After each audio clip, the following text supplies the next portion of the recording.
Number 15, the double landlocked country. Tucked away in the heart of Central Asia, Uzbekistan is a landlocked nation. But what makes it truly unique is this: Uzbekistan is one of only 2 countries in the world, along with Liechtenstein, considered double landlocked.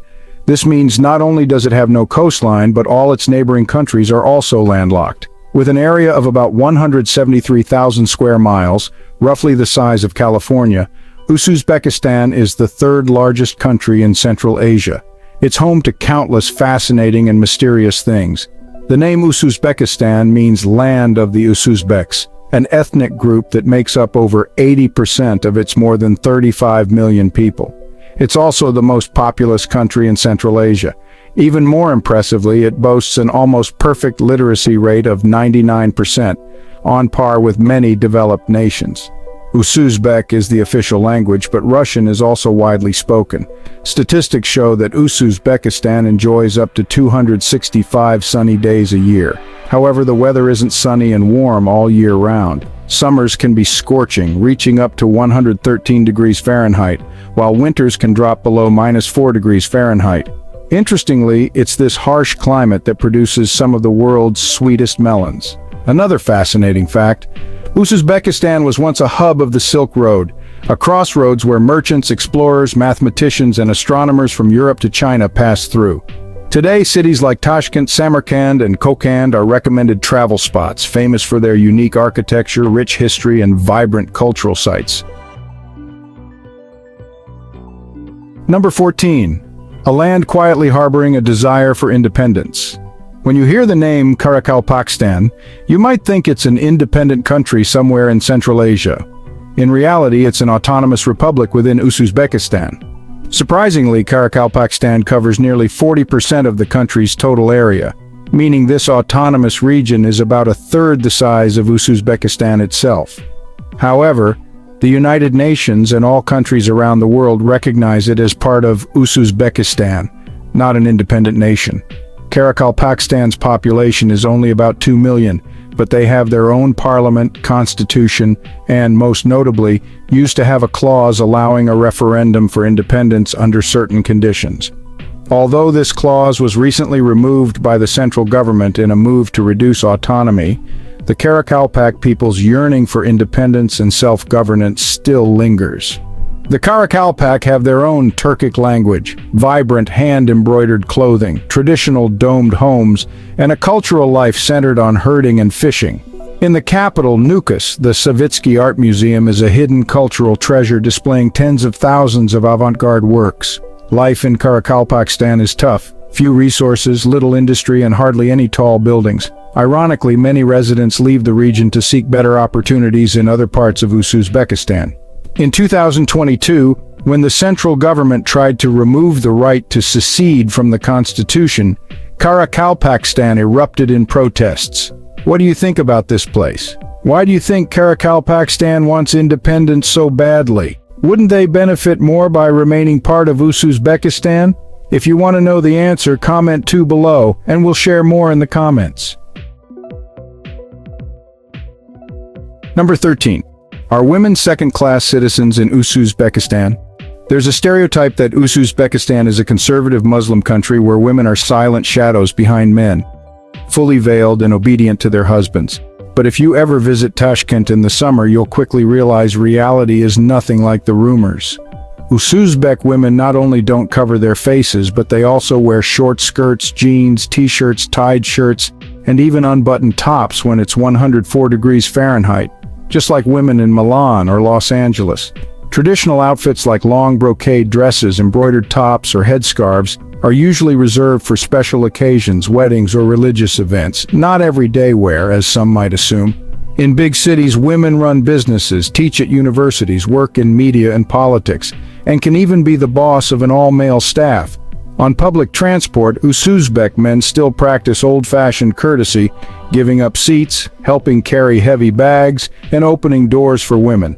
Not because they think women are weak, but because tradition sees this as basic politeness.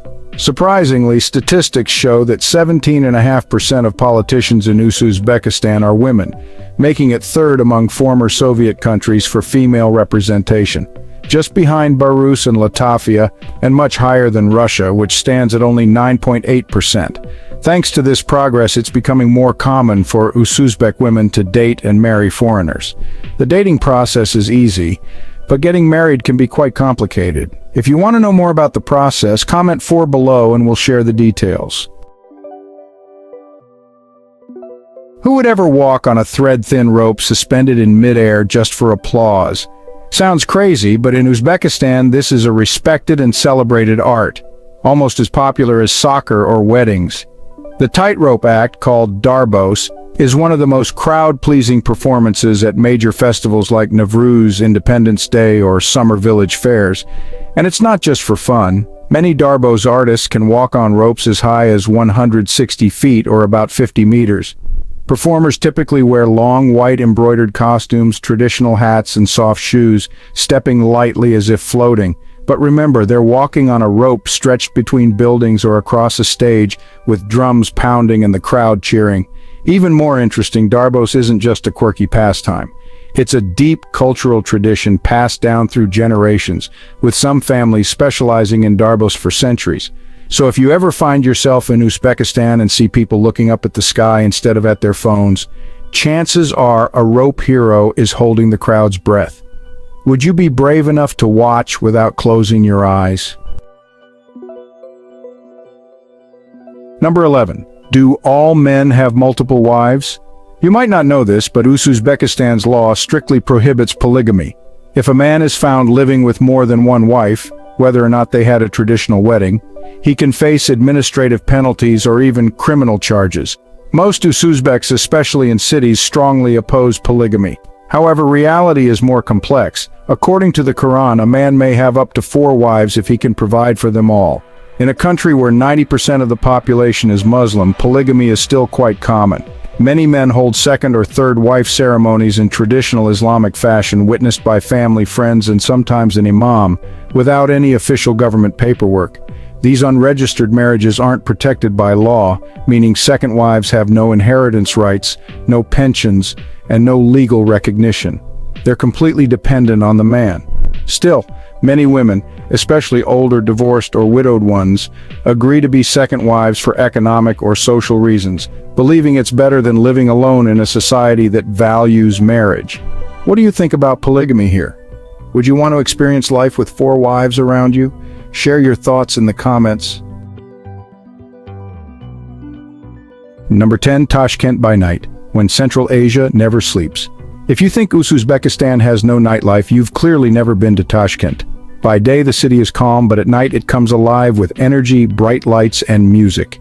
The downtown streets, sunlit by day, become bustling avenues filled with white Chevrolets, the national symbol, cruising toward entertainment hotspots. Tashkent has everything for a sleepless night: chic rooftop bars with TV tower views, cozy Eastern European-style pubs with acoustic music, and lively clubs where local DJs mix deep house with Central Asian folk tunes. Many places stay open until 3 to 4 in the morning, and there are even 24/7 cafes where students, young people, and couples gather to chat, work, or just wait for sunrise because the night is too beautiful to end. Interestingly, Uzbek women going out at night isn't taboo or sensitive. On the contrary, they dress modern, stylish, and confidently, enjoying cocktails, talking business, or dancing under ever-changing LED lights. Some street bands perform right on the sidewalks, girls singing and clapping, guys playing guitar, and crowds cheering, creating a romantic scene rivaling Paris or Madrid. And if you think Tashkent gets quiet after 11 at night, take a walk around Timur Square or the old town near Chorsu Bazaar. You'll find late-night food stalls still open, sizzling kebabs and laughter echoing under the starry sky. Number 9. The gold smile craze. This isn't by accident. Uzbekistan is home to the Muruntau gold mine, the world's second-largest open-pit gold mine. Gold here isn't just for export, it's deeply woven into daily life in unique ways, decorating domes, topping pastries, and most notably covering teeth. Yes, you heard that right. Gold teeth are a long-standing tradition among Uzbek women, especially in rural areas. A golden smile with shiny teeth flashing as they talk is a striking image for many first-time visitors to Central Asia. Here, the more gold teeth you have, the more well-off you're considered. much like expensive watches or designer handbags in the West. Dental clinics in Uzbekistan offer gold crowns, gold braces, and even tiny engravings on teeth by request. Some people see gold teeth as a portable savings account. You can sell them for cash if needed, while younger city dwellers now prefer modern white teeth. In the countryside, a golden smile is still always in style. Number 8. An American car brand loved by Uzbeks. If you visit Uzbekistan and wonder why 4 out of every 5 cars you see are Chevrolets, you're not mistaken. By 2019, Chevrolet accounted for 94% of the car and light truck market here, while other brands made up just 4% and 2%. Chevrolet isn't just popular, it's the national brand in Central Asia. Since 2008, General Motors has partnered with the Uzbek government to build a factory in Osaka, producing over 250,000 vehicles annually, making Chevrolet the only locally produced national brand. Local production means Uzbeks can buy cars for $7,000 to $14,000, with most import taxes waived, making foreign brands like Toyota, Honda, or Volkswagen out of reach. With prices 1.5 to even twice as high, these cars are simply not practical for most. Japanese cars are known for durability, German cars for luxury. But in a country where the average income is under $2,500 per year, Chevrolet becomes the most beloved and practical choice. Number 7. The love of steam baths. In the heart of Uzbekistan's dry desert, where summer temperatures can soar above 104 degrees Fahrenheit, there's something people deeply cherish: the traditional steam bath, or hammam. For Uzbeks, bathing isn't just about hygiene, it's a social ritual, a way to purify both body and soul. This tradition dates back to the Silk Road era. Don't think of it as just an old-school spa. Many hammams in Bukhara or Samarkand are over 600 years old, with stone domes, natural spring water, sunlight filtering through ceiling holes, and herbal scents wafting through the steam. Unlike the quiet, orderly Japanese public baths, Uzbek hammams are lively, intimate, and full of laughter. It's a place to socialize. Men chat about politics and family. Women share recipes and choose silk for their daughters' weddings. In some regions, brides visit the hammam with their mothers before the wedding to wash away bad luck and begin their new life feeling refreshed and at peace. Number 6. Tea culture. In Uzbekistan, tea is more than a drink. It's the heartbeat of daily life, a greeting, a farewell, a bond. Every meal starts and ends with hot tea. Even between meals, during midday chats or unexpected visits, Uzbeks may drink 5 to 7 cups a day. What surprises many Western visitors is that hosts pour only a small amount of tea into your cup. It's not stinginess, it's a subtle custom. If guests ask for more tea, it means they feel welcome and want to stay longer. Continuously refilling tea builds cultural rapport. On the other hand, if your cup is filled to the brim right away, it might be a polite signal to leave soon, a very Uzbek nuance. In the cool, fertile Fergana Valley, people favor mild green tea, sometimes infused with mint. In the western, more desert-like Khwarezm, they prefer strong black tea, sipped slowly with sweet jam or dry bread. In some places, serving the wrong tea is a faux pas, like offering instant coffee to an Italian or cold wine to a Frenchman. Number 5. People live in yurts or mud brick houses. If you thought homes are either modern, like in New York, or ancient, like in Florence, Uzbekistan will surprise you. In rural areas, round white felt tents called yurts are still a favorite summer dwelling. They're cool, easy to set up, and reflect the nomadic spirit of Uzbek, Turkmen, Kazakh, and Kyrgyz ancestors. You'll even find yurts in backyards, used as summer living rooms for tea, naps, or small gatherings, both practical and nostalgic. In cities like Tashkent or Samarkand, architecture is different but still unique. Since Uzbekistan is prone to earthquakes, skyscrapers like those in Dubai or Tokyo are rare. Buildings are usually no taller than 4 or 5 stories, designed to withstand tremors. This ensures safety and keeps cityscapes open and airy, unlike the crowded skylines of many Asian cities. And if you think only the West has fairy tale mansions, visit Uzbekistan's wealthy neighborhoods. The upper class often builds Central Asian-style palaces with a European flair, marble walls, decorative domes, fountains, and even gold-plated gates. Number 4. giant wedding rice pots and farewell dances. In the West, weddings often take place in rented hotels with catered food and professional lighting. But in Uzbekistan, weddings are village-wide celebrations, and everyone helps cook.